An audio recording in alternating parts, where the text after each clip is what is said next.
My name is Scott Page. I'm the Leonid Hurwitz Collegiate Professor of Complex Systems, Political Science, and Economics at the University of Michigan, and I'm the author of The Diversity Bonus.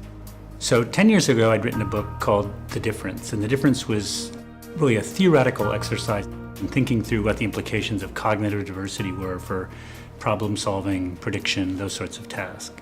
Companies started calling me and saying, could you come in and talk to us?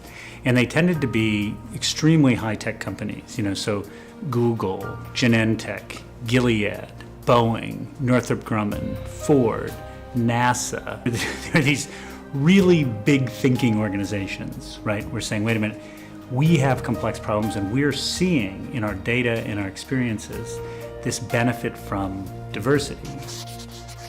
When you sort of do the mathematics, it kind of pops out. The magnitude of the bonus is just so much larger than I ever would have expected. I think because the previous book had so much mathematics in it, that biased it towards tech, finance, NASA, those sorts of places.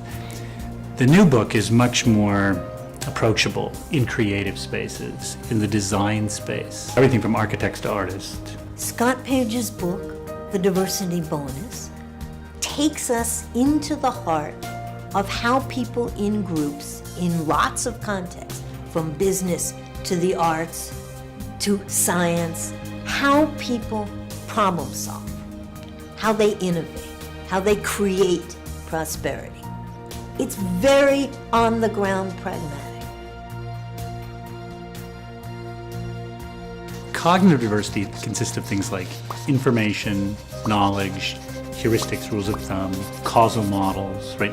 Frameworks. Identity diversity consists of things like race, gender, sexual orientation, religion, physical abilities, those sorts of things. And so when you think about how does identity diversity improve outcomes, it's through cognitive diversity. If I'm a 65-year-old white engineer and you're a 33-year-old African-American computer scientist, right? Our training differences will matter, but so will the fact that we've filtered our lives through our identities. It's just going to change how we see things.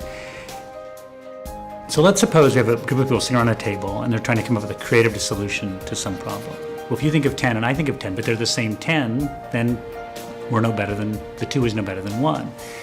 But if I only think of 8 and you think of 10, but my 8 are different than your 10, there's a bonus there, right? Because we're getting sort of my extra ideas. Where the second level bonus comes in is sometimes we can take your idea plus my idea and we can combine them, right?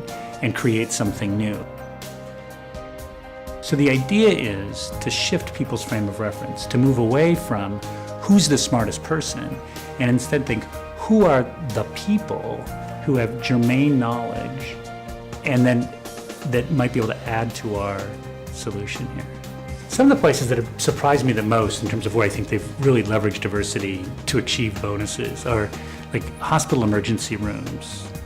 They may send an entire ensemble of doctors trained from different schools, all to look at you because they can recognize that it's complex. And when it is, they throw diversity at it. We live in an age of uncertainty.